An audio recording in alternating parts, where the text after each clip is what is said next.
नवीन जीवन शुरू करने और नई दुनिया में प्रवेश करने के 4 तरीके। ऐसी ढेरों विधियां हैं जो निश्चित रूप से काम करती हैं। इस वीडियो को अंत तक देखें ताकि आपको मालूम चल सके कि अपना जीवन कैसे बदल सकेंगे। यदि आप पहले ऐसा नहीं कर सके और वास्तव में आपके जीवन में नया बदलाव लाना चाहते हैं तो ये वीडियो देखें। पहला तरीका, ब्रेकअप करना। हाँ, आमतौर पर ब्रेकअप के बाद लोगों की जिंदगी काफी बदल जाती है। यदि आप स्वेच्छा से कुछ बदलना नहीं चाहते हैं तो ये परिवर्तन आपके जीवन में शॉक थेरेपी की तरह जबरदस्ती आते हैं। हो सकता है कि आप ये ब्रेकअप नहीं चाहते हैं, आप इस रिश्ते में बेहतर महसूस करते हैं, आपने 30 वर्षों तक बहुत अच्छा जीवन बिताए हैं क्योंकि आपके लिए सब स्थिर, समझने योग्य और पूर्वानुमानित था। लेकिन अचानक आपके सामने ब्रेकअप की स्थिति अप्रत्याशित रूप से प्रकट होती है। कभी कभार ये तरीके किसी व्यक्ति के लिए बहुत ही दर्दनाक हो सकते हैं। ये अपने साथ कई नकारात्मक भावनाएं और ज्वलंत अनुभव लेकर आते हैं जिसे लोग अनुभव नहीं करना चाहते हैं। लेकिन अगर आप अचानक ऐसी तनावपूर्ण स्थिति झेल रहे हैं तो आपकी रोजमर्रा की जिंदगी और स्थापित दिनचर्या को प्रभावित करता है, तो ब्रेकअप करना कोई बुरा विकल्प है नहीं। मेरे जीवन में ऐसे पैटर्न थे कि प्रत्येक ब्रेकअप के बाद मैं अपने करियर में आगे बढ़ी और यहाँ तक कि आमदनी भी बेहतर हुई। कहें तो एक समय सब कुछ स्थिर, शांत और पूर्वानुमानित था और अचानक ब्रेकअप हो गया। जीवन को बदलने का दूसरा प्रभावी तरीका संकट है। जिस क्षेत्र में आप रहते हैं वहाँ की आर्थिक स्थिति गड़बड़ हो जाने के कारण संकट हो सकता है। हो सकता है कि आपके जिंदगी के बीच का कोई संकट हो सकता है कि कोई रिश्ते से जुड़ा संकट हो। संकट बदलाव लाने के लिए, अलग ढंग से कोई कार्य शुरू करने के लिए एक शक्तिशाली प्रोत्साहन प्रदान करता है। इसलिए कोई भी संकट जीवन में नवीनता ला सकता है या जीवन से जुड़ी प्राथमिकताओं में बदलाव ला सकता है। इसलिए यदि आप अपने जीवन को नवीनीकृत करना चाहते हैं तो आप संकट के दौर में ऐसा कर सकते हैं। आप इसे स्वेच्छा से करें या मजबूर, ये आप पर निर्भर करता है। लेकिन तथ्य ये है कि योजना 100% काम करती है। संकट कोई बुरी चीज नहीं है, बस बात इतनी है कि लोग संकटों को बुरा मानते हैं। यदि आप ऐसी सोच जैसे ये कुछ गलत है या विनाशकारी है को हटा दें तो आप इससे भी मौका पा सकते हैं जो वास्तव में उपयुक्त होगा। सवाल करें कि इससे आपको कौन से संसाधन प्राप्त होंगे। मनुष्य एक ऐसा प्राणी है जो हर परिस्थिति को पूरी तरह अपने अनुसार अनुकूलित कर सकता है। संकट अक्सर आपको कुछ बदलने और जीवन के पैटर्न को अधिक व्यावहारिक बनाने हेतु प्रेरित करता है।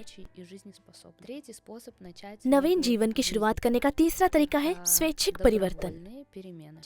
सामान्यतः इंसान बहुत ही निष्क्रिय होता है। जिस तरह से वो लोगों के साथ संवाद करने को आदी होते हैं वो उसी तरह संवाद करते हैं। वो किसी स्थान पर जैसा काम करते हैं उसी तरह से उसे जारी रखते हैं। यदि आप अपने जीवन में बुनियादी तौर पर बदलाव लाना चाहते हैं तो आपको बदलाव नियमित रूप से और सबसे महत्वपूर्ण स्वेच्छा से करने होंगे। स्वेच्छा से कुछ नया शुरू करें। तब तक इंतजार ना करें कि सब कुछ आप पर हावी ना हो जाए और फिर आपके लिए स्वास्थ्य एक चुनौती बन जाए। ऐसा ना हो कि बीमारी होने के बाद इसका निदान ढूंढे, बल्कि नियमित रूप से और स्वेच्छा से समाधान करें ताकि आप उस नौबत पर ना पहुंचे। तब इससे बदलाव आएगा। आपके पास पहले से जो कुछ था उससे बिल्कुल कुछ अलग होगा। क्या ये कोई संकट है? बिल्कुल हाँ। ये असामान्य है, असुविधाजनक है, इसमें समय लगता है। क्या इससे कोई फर्क पड़ता है? बिल्कुल हाँ। इस बदलाव को जीने का एक शानदार तरीका है। कहाँ से शुरू करें? इस यात्रा को कैसे आगे बढ़ाएं? मैं आपको अपने पास मौजूदा ज्ञान के आधार पर बता सकती हूँ जिसे मैं अपने कोर्स स्विचेस के माध्यम से साझा करती हूँ। ये कोर्स विश्व व्यवस्था, ब्रह्मांड के नियमों, वंश और परिवार से जुड़े नियमों के बारे में है कि कैसे ये आपके जीवन को प्रभावित करता है। इसमें व्यावहारिक अभ्यास भी शामिल है। आप इन्हें पूरा कर सकते हैं। क्षमा का अभ्यास कर सकते हैं, अंतर्गर्भाशयी अवधि को पुनः देख सकते हैं। प्रियजनों के साथ अपने संबंधों पर अपने विचारों को दोबारा देख सकते हैं कि अपने अपने कारण उन घटनाओं को कैसे बनाया था। आप ये भी सीखेंगे कि अपनी प्रतिभा को कैसे प्रकट किया जाए। शारीरिक भाषा और मनोदैहिक विज्ञान के माध्यम से आपकी आत्मा में क्या चल रहा है और उसे कैसे प्रकट किया जाए। यदि आप स्वेच्छा से अपने जीवन में बदलाव का अनुभव करना चाहते हैं, बदलाव की शुरुआत करना चाहते हैं, तो ये कोर्स आपको इसमें पूरी मदद करेगा। ये आपके लिए सही है या नहीं ये जानने के लिए आप इस कोर्स को 1 सप्ताह के लिए निःशुल्क ज्वाइन कर सकते हैं। साथ ही कुछ अभ्यास निःशुल्क कर सकते हैं। परिचयात्मक पाठ से परिचित हो सकते हैं और होमवर्क करना शुरू कर सकते हैं। मैं वीडियो के डिस्क्रिप्शन में लिंक साझा कर दूंगी। आप साइन अप करके निःशुल्क साप्ताहिक कोर्स में शामिल हो सकते हैं। और यदि आपको ये पसंद आता है, प्रासंगिक लगता है, तो आप इस कोर्स का पूरा सेट प्राप्त कर सकते हैं। यदि आप जानबूझकर संकटों का अनुभव करते हैं, उसके माध्यम से स्वयं को बदलते हैं, तो क्या इसका मतलब ये होगा कि दुनिया आपको कम अनैच्छिक संकट भेजेगी? हाँ, ऐसा होता है। यदि आप विकसित होते हैं, स्वयं को बदलते हैं, नई चीजें जोड़ते हैं, सीखते हैं, अपनी आदतें बदलते हैं, तो इसका मतलब ये नहीं है कि आप हर दिन अप्रत्याशित हैं। इसका मतलब ये है कि आप किसी स्तर पर पहुंच जाने के बाद वहां नहीं रुकते, बल्कि कुछ न कुछ सीखते रहते हैं, कुछ बदलते रहते हैं, कहीं बढ़ते रहते हैं। जब आप जबरन इस अनुभवों के साथ बदलने को तैयार रहते हैं, तो दुनिया आपको इस गंभीर संकटों में डालने से बचती है। आप इसे वैसे भी बदल देंगे, लेकिन इसके बजाय आप तनाव में, कठोर परिस्थितियों में बदलेंगे, जब आपके पास कम संसाधन और कम समय होगा। जब आप खुद को बदलते हैं और ऐसा स्वेच्छा और नियमित रूप से करते हैं, तब आप उस रूप को चुन सकते हैं जिसके माध्यम से आप इसे जिएंगे। आपको साल में कितनी बार बदलाव का अनुभव करने की आवश्यकता होगी, ये आपके ऊपर निर्भर करता है। हो सकता है कि आप अभी एक बड़े आमूल-चूल परिवर्तन से गुजरे हों।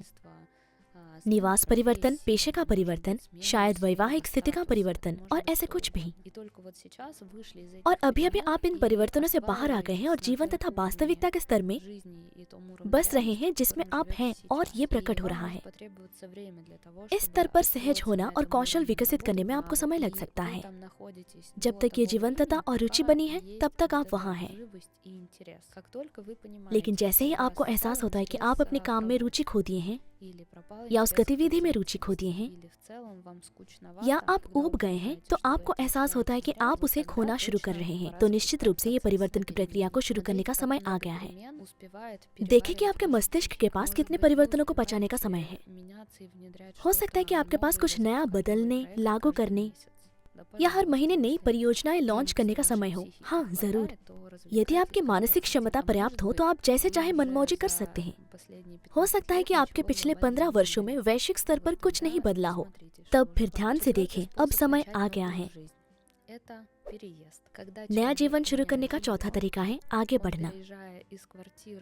जब कोई व्यक्ति आवास बदलता है, एक अपार्टमेंट से नए अपार्टमेंट में, या अपार्टमेंट से दूसरे घर, या एक घर से दूसरे घर में शिफ्ट होता है, या एक अपार्टमेंट से दूसरे को जाता है, तो आप सचमुच नवीन जीवन से आगे बढ़ रहे हैं। भले ही इलाका वही रहे, लेकिन अपार्टमेंट, क्षेत्रफल, लेआउट, वॉल्यूम में अलग है। या बस आप एक बड़े घर में चले जाते हैं, या किसी छोटे घर में, लेकिन ये अभी भी बस एक घर है। तब आप अभी जिस स्थान पर रहते हैं या जहां आप जा रहे हैं, वही आपकी जीवन शैली को परिभाषित करेगा, चाहे ये कितना भी अजीब क्यों ना हो। भले ही ये सिर्फ एक स्थान जैसा प्रतीत होता है, लेकिन मस्तिष्क को बिल्कुल अलग तरीके से काम करने को प्रेरित करता है। जब आपको लगे कि संसाधन नहीं है लेकिन जरूरतें हैं, तो क्या करेंगे? आपको ऐसा लगता है कि रहने की नई जगह की जरूरत है। एक नुस्खा है, इसे कहते हैं मैं नए अवसरों और विकल्पों की तलाश में हूँ। शायद आप किसी दूसरे क्षेत्र में जा सकते हैं, जहाँ अपार्टमेंट का किराया वही होगा, लेकिन क्षेत्रफल बड़ा होगा। हो सकता है कि आपके वर्तमान संसाधन वास्तव में आपके रहने की जगह को और अधिक आरामदायक बनाने के लिए पर्याप्त ना हो। तब आपको ये सोचना चाहिए कि आप अपने वर्तमान कार्यस्थल पर ऐसा क्या कर सकते हैं। आप नए कार्य कर सकते हैं ताकि आप वेतन वृद्धि प्राप्त कर सकें। हर हाल में विकल्प हमेशा होते हैं। मैं अपनी नौकरी नहीं बदलना चाहती, मैं अपना वेतन नहीं बढ़ा सकती, मैं 1 बेडरूम से 3 बेडरूम वाले अपार्टमेंट में कैसे जाऊं? इसके लिए कोई जादुई नुस्खा नहीं है। तब किसी भी तरह आपको आगे बढ़ना होगा, कुछ तो बदलना होगा, फिर आगे चलकर आपका जीवन और रहन सहन बदल जाता है। आप अधिक आरामदायक जीवन शैली प्राप्त करते हैं। यदि आप शाब्दिक अर्थों में अपने जीवन की स्थितियों को बदलते हैं तो आप अपने जीवन की गुणवत्ता को कई गुना सुधार सकते हैं। मेरे पास एक उदाहरण है, मैं आपके साथ साझा करना चाहती हूँ, जो मेरे परिवार से संबंधित है। लंबे समय से मैं और मेरे माता पिता 2 कमरे के एक छोटे से अपार्टमेंट में रह रहे थे। अपने बचपन के दौरान मैंने अपने माता पिता से सुना था कि उन्हें मेहमानों को अपने पास बुलाना पसंद नहीं था। आखिरकार घर एक आराम की जगह होती है। मैंने अपना पूरा जीवन इस विश्वास के साथ बिताया कि मेरे माता पिता मेहमान नवाज नहीं थे। हाल ही में कुछ महीने पहले मेरे माता पिता एक बड़े घर में शिफ्ट हो गए। वो 2 महीने पहले की बात है। उन 2 महीनों के दौरान उन्होंने सभी परिचित लोगों को मिलने के लिए आमंत्रित किया था। रिश्तेदार, चाची, चचेरे भाई। ऐसा लग रहा था जैसे हर सप्ताहांत कोई नया मेहमान आ रहा हो। इससे पता चला कि कोई स्थान आतिथ्य के लिए अनुकूल है या नहीं। दरअसल एक छोटे से अपार्टमेंट में मेहमानों के लिए ज्यादा जगह नहीं थी। लेकिन जब घर बड़ा हो जाता है, जिन लोगों के बारे में आपने जीवन भर सोचा था कि वो मेहमान नवाज नहीं है, वो अचानक मेहमान नवाज हो जाते हैं। इसलिए एक नए घर में शिफ्ट होना वास्तव में एक नए जीवन में प्रवेश करने जैसा है। मेरे YouTube चैनल को सब्सक्राइब कीजिए, घंटी दबाएं ताकि आपको समय पर हमारे सारे नए वीडियो का नोटिफिकेशन मिलता रहे। मैं आपसे अनुरोध करती हूँ कि मेरे शो मेथड के कुछ एपिसोड देखें, जहाँ मैं बिना किसी स्क्रिप्ट के असली लोगों की जीवंत कहानियों को प्रस्तुत करती हूँ। वहाँ उनके साथ जो चीजें घटित होती हैं वो बहुत प्रभावशाली होती हैं। इनमें से कोई भी एपिसोड देखें जिनके शीर्षक आपकी पसंद से मिलते हों और आप 100% वहाँ अपनी कहानी देखेंगे। तो इनमें शामिल होइए और इन सामग्री से परिचित होइए।